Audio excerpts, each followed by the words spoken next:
हाय, welcome, नमस्ते। मेरा नाम ऋतिक और आज हम फिर से बात करने वाले हैं एक और इंपॉर्टेंट कंसेप्ट की। तो ये वीडियो उन बच्चों के लिए मोस्ट इंपॉर्टेंट होने वाली है जिनके पास सब्जेक्ट है इंट्रोडक्टरी मैक्रो इकोनॉमिक्स, चाहे वो बीए प्रोग्राम में है, चाहे ऑनर्स में, चाहे बीकॉम प्रोग्राम में, चाहे बीकॉम ऑनर्स में, उससे फर्क नहीं पड़ता है। जिनके पास ये सब्जेक्ट है उनके लिए वीडियो काफी इंपॉर्टेंट होने वाली है। और ये हमारी लेसन नंबर 1 की आखिरी वीडियो होगी जहां पे हम पढ़ेंगे इक्विलिब्रियम के कुछ टाइप्स को और साथ साथ कुछ तरह के एनालिसिस को। तो समझते हैं इस वीडियो में क्या पढ़ना है हमें। तो अगर वीडियो पसंद आए तो वीडियो को लाइक के बिना मत जाना और चैनल को सब्सक्राइब भी कर देना ऐसी वीडियोस के लिए। और अगर आपको इस कंप्लीट सीरीज के नोट्स परचेज करने हैं तो आराम से इस नंबर से आप नोट्स ले सकते हैं। तो शुरू करते हैं आज की वीडियो जहां पे हमें बात करना है पार्शियल और जनरल इक्विलिब्रियम क्या होती है। तो इक्विलिब्रियम के दो टाइप हैं, एक तो पार्शियल और एक जनरल। अब बात है हमने क्यों कैटेगराइज किया दो टाइप में इक्विलिब्रियम को। तो पहले आपको समझ में आना चाहिए इक्विलिब्रियम का मतलब क्या होता है, यानी कि संतुलन। इसको मैं एग्जांपल समझता हूं, जैसे मान लो कि मार्केट में जितनी डिमांड हो रही है उतनी ही सप्लाई हो रही है, यानी कि डिमांड बराबर है सप्लाई के। तो ये कौन सा पॉइंट होता है, इक्विलिब्रियम का पॉइंट होता है। लेकिन अगर डिमांड ज्यादा है सप्लाई से या फिर सप्लाई ज्यादा है डिमांड से, इसको हम बोलते हैं डिसइक्विलिब्रियम, यानी कि असंतुलन। तो हम लोग दो टॉपिक डिस्कस किए, संतुलन क्या होता है यानी कि इक्विलिब्रियम क्या होता है, और असंतुलन यानी कि डिसइक्विलिब्रियम क्या होता है। लेकिन अब हम समझते हैं कि पार्शियल इक्विलिब्रियम क्या है और जनरल इक्विलिब्रियम क्या है। अब पार्शियल इक्विलिब्रियम का मतलब क्या होता है कि जो इक्विलिब्रियम सिर्फ मार्केट के कुछ फैक्टर्स पे लगे, उसमें क्या बोलते हैं, पार्शियल इक्विलिब्रियम। यानी कि जब मार्केट में एक सिंगल प्रोड्यूसर हो, एक सिंगल कंज्यूमर हो, वो अपना इक्विलिब्रियम अचीव कर रहे हैं, उसको हम क्या बोलते हैं, पार्शियल इक्विलिब्रियम। ठीक है। लेकिन जो जब पूरी मार्केट की इक्विलिब्रियम की बात करूंगा, उसको क्या बोलते हैं, जनरल इक्विलिब्रियम। तो हम समझते हैं इसको डेफिनेशन के हिसाब से। अब देखो पार्शियल इक्विलिब्रियम का मतलब क्या है, when a part of an economy system, मतलब एक ऐसा इकोनॉमिक सिस्टम और an economic phenomena is analysed and isolation. Isolation word का मतलब क्या होता है, इसको भी डिस्कस करेंगे। Isolation of an economic system it is called partial equilibrium analysis. Isolation का मतलब क्या होता है, आप लोगों ने वर्ड काफी ज्यादा सुना होगा कोविड के टाइम पे। आइसोलेशन का अगर मैं इंग्लिश में मतलब बताऊं तो जब किसी को कोई कम्युनिकेबल डिजीज हो जाती है तो उसको हम कैद करके कमरे में रख देते हैं, उसको क्या बोलते हैं, आइसोलेशन। लेकिन जब हम बात करें यहां पे किसकी, पार्शियल इक्विलिब्रियम की, तो हो सकता है एक प्रोड्यूसर ऐसा हो जो मार्केट से बहुत ज्यादा प्रॉफिट कमा रहा है, ठीक है, या फिर हो सकता है मार्केट के से बहुत ज्यादा लॉस कमा रहा है। तो ये कौन सा पॉइंट हो गया, पार्शियल इक्विलिब्रियम का, यानी कि मार्केट से अलग ही चल रहा है। मार्केट कमा रही है 20% प्रॉफिट, भाई कमा रहा है 50% प्रॉफिट। मार्केट कमा रही है 20% प्रॉफिट, वो कमा रहा है 50% लॉस। तो ये क्या होता है, हमारा पार्शियल इक्विलिब्रियम। यानी कि जब हम छोटे लेवल पे किसी चीज की बात करें उसको हम क्या बोलते हैं, पार्शियल इक्विलिब्रियम। ठीक है। लेकिन जब हम पूरी कम्युनिटी की बात करते हैं, पूरी प्रोड्यूसर कम्युनिटी की बात करते हैं, किसी एक ग्रुप की, किसी एक इंडस्ट्री की, किसी एक फर्म की, ठीक है, तो हम उसे क्या बोलते हैं, जनरल इक्विलिब्रियम। कि भाई सब इतना प्रॉफिट कमा रहे हैं तो मार्केट भी इतना प्रॉफिट कमा रही है। ठीक है, आई बात समझ में। तो उसमें क्या बोलते हैं, जनरल इक्विलिब्रियम। अब समझते हैं जनरल इक्विलिब्रियम क्या है। देखो पहले तो हम दो पॉइंट समझते हैं। It is based on ceteris paribus. अब ये किसके ऊपर बेस्ड है, सेट्रिस पेरिबस के ऊपर। अब ये क्या होता है भाई, ये क्या बोल दिया आपने, सेट्रिस पेरिबस। भाई इसका मतलब है लॉ ऑफ डिमांड। जिनको लॉ ऑफ डिमांड का नहीं पता बता देता हूं। लॉ ऑफ डिमांड का मतलब होता है प्राइस और क्वांटिटी के बीच में क्या रिलेशन होता है। और हम सब जानते हैं कि प्राइस और क्वांटिटी के बीच में इनवर्स रिलेशन होता है। अगर प्राइस बढ़ेगा, मैं डिमांड के लॉ की बात कर रहा हूं, अगर प्राइस बढ़ेगा तो डिमांड कम कर देंगे, है ना, क्योंकि एक कंज्यूमर की परचेजिंग पावर कम हो जाती है। और अगर प्राइस कम होगा डिमांड बढ़ा देंगे, क्यों, क्योंकि कंज्यूमर की परचेजिंग पावर बढ़ जाएगी, वो ज्यादा चीजें खरीद पाएगा। तो ये हो गया हमारा लॉ ऑफ डिमांड। इसी को क्या बोलते हैं, सेट्रिस पेरिबस। लेकिन इसमें भी कंसेप्ट है, वो क्या, कि इसमें हमारे अदर फैक्टर कांस्टेंट ट्रीट किए जाते हैं।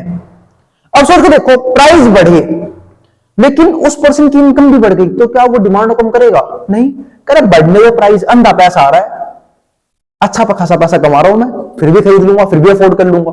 तो यहां पे हम बाकी चीजों को कांस्टेंट मानते हैं। और अगर तब हमारा प्राइस बढ़ता है तो हम डिमांड को पक्का कम करेंगे, और प्राइस अगर कम होगा तो डिमांड को बढ़ाएंगे। तो ये होता है हमारा लॉ ऑफ डिमांड। जो तरीका यहां पे, तो it is based on ceteris paribus, all other variables are constant, यानी कि बाकी चीजों में हम कोई भी प्रकार, किसी प्रकार का चेंज नहीं करेंगे।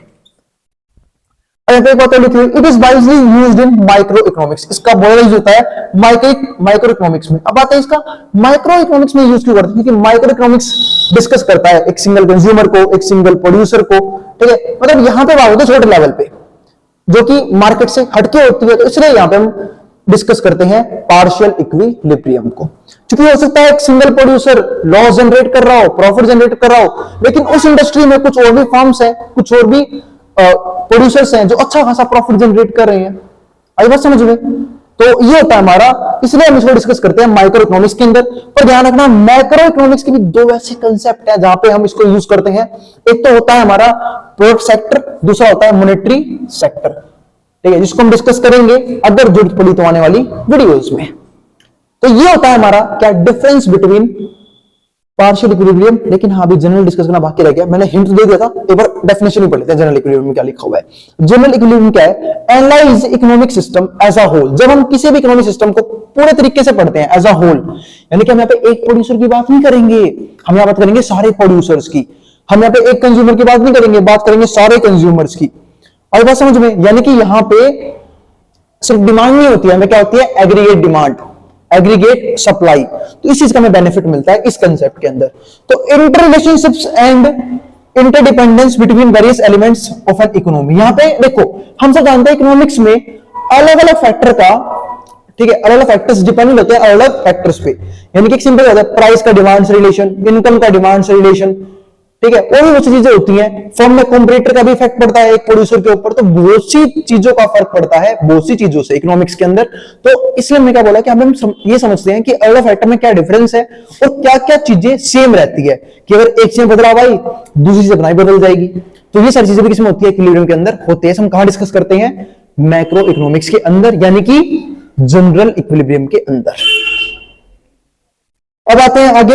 It helps in formation of macro economics policies. हम यहाँ पे पॉलिसी बनाते हैं, जैसे मॉनेटरी पॉलिसी, फिजिकल पॉलिसीज। अब पॉलिसीज क्यों बनाते हैं? क्योंकि मार्केट में हर टाइम इक्विलिब्रियम नहीं होता ना। मार्केट में जनरली क्या होता है? डिसइक्विलिब्रियम, यानी कि कभी डिमांड ज्यादा होती है सप्लाई से, कभी सप्लाई ज्यादा होती है डिमांड से। और हम जानते हैं अगर डिमांड ज्यादा है, यानी कि एग्रीगेट डिमांड एग्रीगेट सप्लाई से ज्यादा है, तो वो क्या क्रिएट करेगी? इन्फ्लेशन, यानी कि महंगाई क्रिएट करेगी। और अगर सप्लाई ज्यादा है मार्केट में, डिमांड का मतलब क्या हो जाएगा? रिसेशन, यानी कि डिफ्लेशन के गैप में हम चले जाएंगे। तो उन सब चीजों को ठीक करने के लिए, यानी कि उन इम्बैलेंसेस को ठीक करने के लिए हम क्या लगाते हैं? पॉलिसीज। और वो भी किसका पार्ट है? जनरल इकोनॉमिक्स का, ठीक है। अब आते हैं आगे, कुछ चीजों को और समझते हैं। हम समझेंगे कुछ एनालिसिस को जो हम करते हैं इकोनॉमिक्स के अंदर। जैसे कि पहले क्या आता है? Method of macro economics analysis. तो एक तो है स्टैटिक एनालिसिस। इस वर्ड का जिक्र मैंने लास्ट वीडियो में भी किया था, ठीक है। स्टैटिक एनालिसिस का मतलब क्या होता है वो समझने की कोशिश करते हैं। स्टैटिक का मतलब क्या होता है? जो फिक्स रहे, है ना, जिसमें कोई चेंज ना आए। यानी कि यहां पे हम टाइम लैप्स को गायब कर देते हैं कि टाइम तो कुछ है ही नहीं। और हम जानते हैं टाइम के हिसाब से चीजें बदलती रहती हैं।